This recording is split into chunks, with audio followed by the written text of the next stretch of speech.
Welcome to Communication, Connection, Community, the Podcaster's Podcast. This podcast takes a deep dive into modern-day communication strategies in the podcasting space. We chat with interesting people who make the podcasting and speaking spaces exciting and vibrant. We also dive into the podcasting community with news, updates, latest trends and topics from this ever-evolving space. So strap in. It's going to be one amazing ride. Let's dive into today's episode. And my guest today is Roman Fischer. Roman has helped over 50 people transform their physical and mental health. His ultimate goal is to help transform other people's lives from their minds to their bodies, no matter their fitness goals. Whether you want to gain muscle and strength, burn fat, do a body recomposition, or simply just gain more flexibility and mobility, he wants to help you become an even better you. He's a sought-after podcast guest. He is a very dedicated and successful business owner.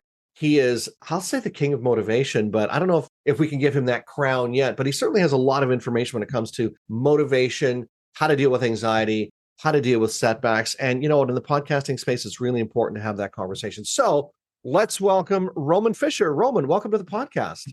Hey, thank you for having me. Happy to be here. I'm so glad we're having this conversation. I'm thrilled that I can talk to somebody who gets it, who understands that, you know, when you come to something like podcasting or anything in life for that matter, sometimes you need some motivation. You need some help to stay focused. You need to overcome those things that are making you anxious. And I've learned over the years that good sleep is a really important tool. I don't know if we'll get to that as part of our discussion today, but certainly I want to ask you, though, as we get started, what brought you to this place? What made you decide to help people in this particular area? Right. Yeah. So growing up, funny enough, I wasn't actually a huge fitness guy, fitness fanatic by any stretch of the imagination. As weird as that sounds now, if you look at all my, credentials, my website, my social media, and just my content as a whole. But what got me into fitness initially, honestly, seeing my younger brother first get into fitness himself and pick up the weights. And just seeing him lift the weights for the first time in the garage. I've never, ever, done weightlifting before. I've always strayed away from it. I wasn't necessarily scared to weightlift. I just never really took the time or the patience to want to, weightlift and better my physique and better my health. But seeing him finally pick up the weights for himself, because him and I both growing up in school, very skinny, kids growing up in school. And so seeing him pick up the weights for the first time, that inspired me. My younger brother, of all people, inspired me to actually pick up the weights myself, start doing a total 180 with my health. Because not that I was like super overweight or, super, super unhealthy, but I wasn't that healthy. I'll just be honest. I mean, I would eat anything that I would see in front of me, whether it be something good or not. And typically it wasn't great. It was usually candy, usually some high sodium, like crackers, like Cheez-Its, Slim Jims, could even be just a lot of fast food even. So I really grew up on a lot of unhealthy eating. And, my parents sometimes cooked us some decent meals, but we also, growing up, would just have some pizza, just order the pizza, make it easy, let's call it a night, just order the pizza and start the next day. But growing up, I wasn't always in the healthiest of environment. So seeing my brother finally make that change for himself, that really, really inspired me. And I was also thinking, I'm like, my younger brother can do this.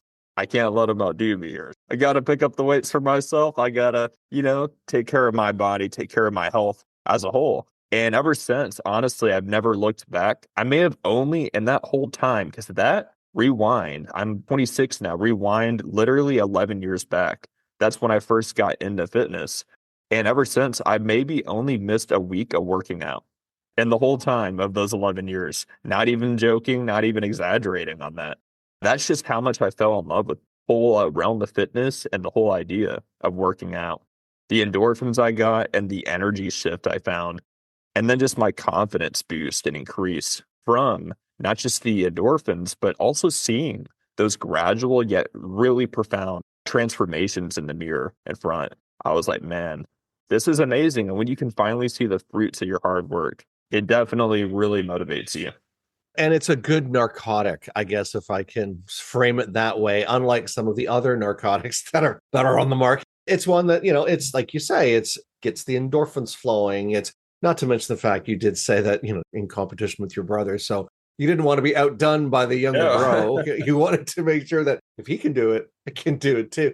I think that I was never overly athletic. I grew up in a musical family. So we all were in church choirs. We all sang. We all played musical instruments. But when it came to physical activity, none of us played sports professionally, but none of us played sports and, amateur, not even skiing. I think we went skating. And I'm in Canada, so there's ice here for a few months out of the year. I think I went skating maybe 3 times in my entire life. That's it. So not even that. No hockey, no skating, no football, except for intramural stuff in school. The only thing I gravitated to that was remotely athletic was badminton, which can be a very physical sport if you're playing it, depending on who you're playing with. But other than that, like there was not and now that I'm in my 50s, now it's golf. And I'll tell you, when you have not played a sport and you then go to golf, it's the same. It's almost the same, hockey, golf. Some people will say that, well, depending on the team, they spend more time on the golf course than they do on the ice anyhow. But the mechanics are almost the same. But if you haven't done a lot of physical activity and then try and pick something up in your 30s or 40s, it's harder because there's no muscle memory, right? That aside, the physical activity aspect has been a challenge for me personally, but I understand, having taken certain steps in my life, that I feel better when, and you named the things off, that I'm getting a good night's sleep. I'm not in a gym or lifting weights on a consistent basis, but I know that when I'm even simply going for a walk 30 minutes a day, it gets the endorphins flowing, it clears my mind, it's boosting confidence, all of those things that you say. So I'm glad that you shared that in the work that you do. How challenging is it for some people to even take that first step to make the change? It's very difficult. I will definitely not sugarcoat that one single bit. For a lot of people that are just starting their fitness journey, they're always finding very hard and very challenging to step into fitness for the first time. Or perhaps they were in fitness at some point in their past, but they fell off. They took it, they went with it, and they kind of struggled, they fell off and got unmotivated. But trying to get back to it is also equally as challenging as just starting for the very first time. So it can definitely be a very long process and a very difficult process for them to get into. But I have found there are ways you can definitely get around that. And some of the best ways, just to name one right now, it's really remembering your why, remembering why you started or why you are starting. Even if you never started before, why are you starting this journey, specifically this journey into fitness? Why do you want to do this? Why do you want to achieve this goal? So getting really clear, crystal clear at that, on that why, on the overall objective and end result that you're trying to see and achieve, that's going to make it, I'll just say it like this, at least 10 times easier to stick to it, to stay motivated and really see it through, see the process through and not feel like ever giving up if you have before, or just never give up at all if you haven't yet. So that's how we can keep people from, quitting or starting and stopping, because that's a huge reason a lot of people quit and don't see it through is they don't even ask why they're doing this. They just go through the motions. Okay, I got to go to the gym. I got to get fit. I want to look a certain way maybe. But even then, they don't get clear on like how they really want to look and how they really want to feel at that. And sometimes they might get clear in how they want to look, but they don't get clear in how they want to feel. So that's a huge, disconnect as well. So we got to get clear, not just how we want to look, but how we want to feel with our why. Because how we feel is just as important with how we look. And that's just really important to really dial in on that, dig in deep and really focus in on that. It's funny, Roman, as you're speaking, and I know you're talking about fitness and physical activity, but I'm hearing that these are things that people refer to in business. These are things that people refer to in the space I work in, podcasting. So if you're listening and wondering what's the parallel, well, this is the parallel right here is if you can get through that first hump, well, if you can get past that first hump and not be focused on, I want to look the specific way. There's a method to do that. There's things you have to do. There's certain exercises and weights and what have you. But again, it's going to go back to the why. And that way you want to look, that might take time. And the reason why I say this is in the podcasting space, we always say it's a long game, not a short game. You're hearing me speak Roman, and you're probably saying, yep, so should a fitness journey be, a long game. You said yours, you've been on this journey for 11, going on 12 years. You weren't in that for, maybe you were, but I'm doubting you were in that first month going, oh, I'm not seeing any changes. I'm just going to quit. Correct me if I'm wrong, but that wasn't you. Definitely not. Admittedly, I mean, I had like a day or two here and there where I was like, man, I wish I would see the results a little quicker, but I was definitely not, thinking I'm going to quit now because it's a long haul process. I mean, it's a process for sure.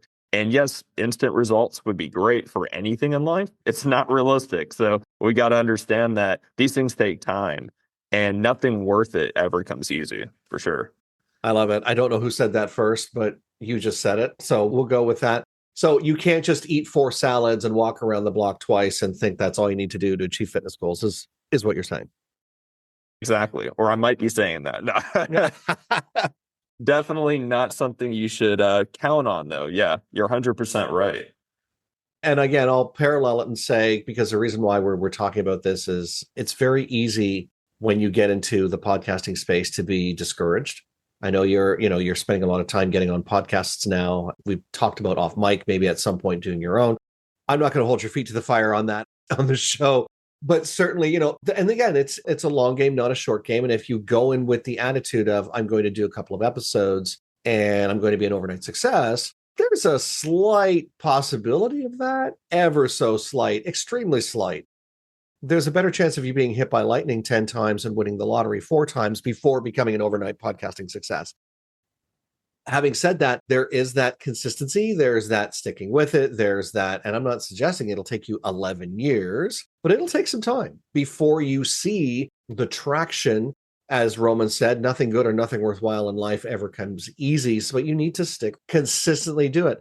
How do people stay motivated then? What do you do to help them stay motivated so they stay on track? Yeah, for sure. Motivation's one of the most important things in life, just as a whole, across the board, but especially in fitness. I can't stress this one enough.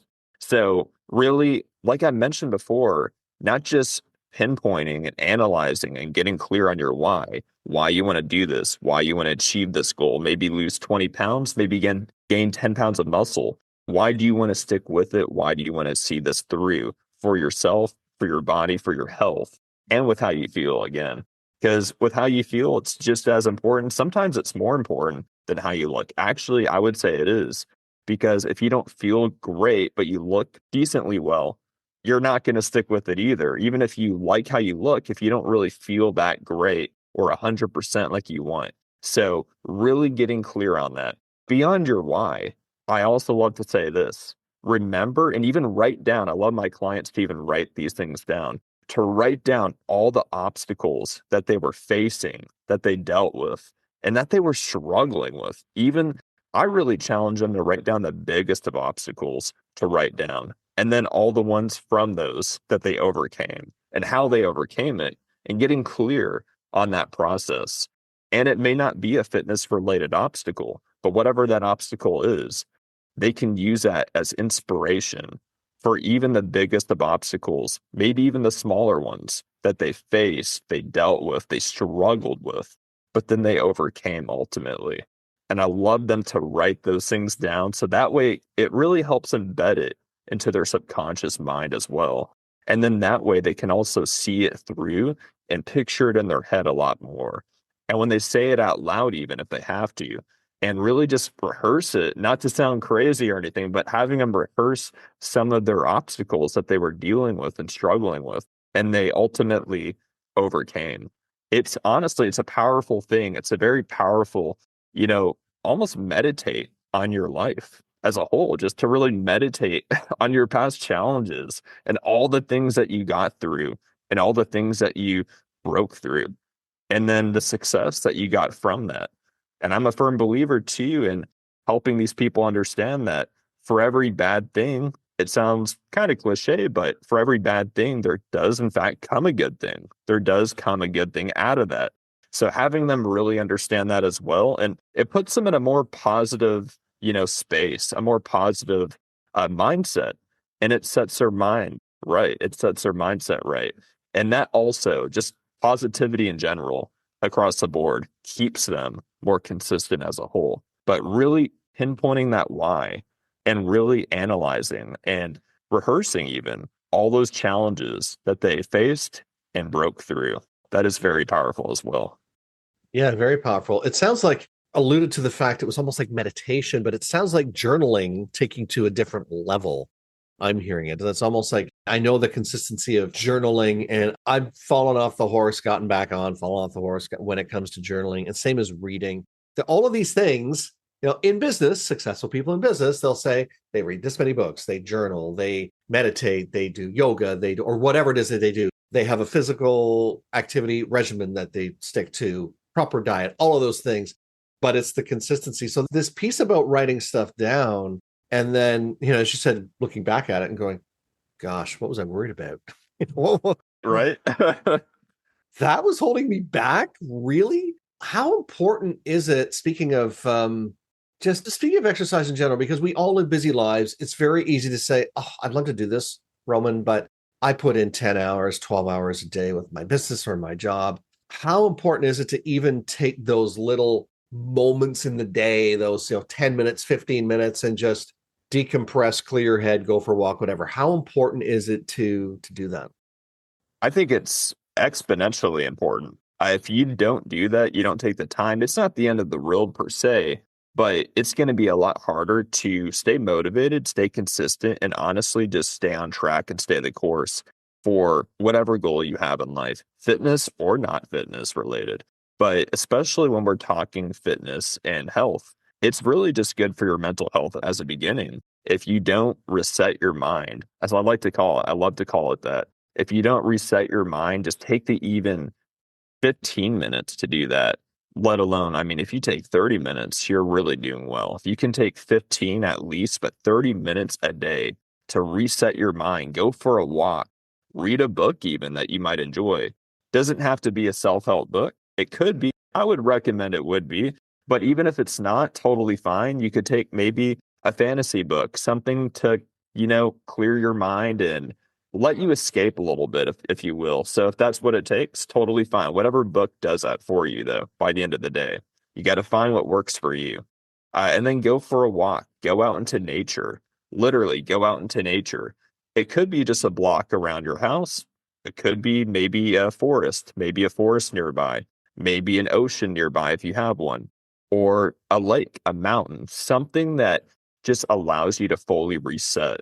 But I really challenge you to get out in the most pretty part of nature that's nearest to you.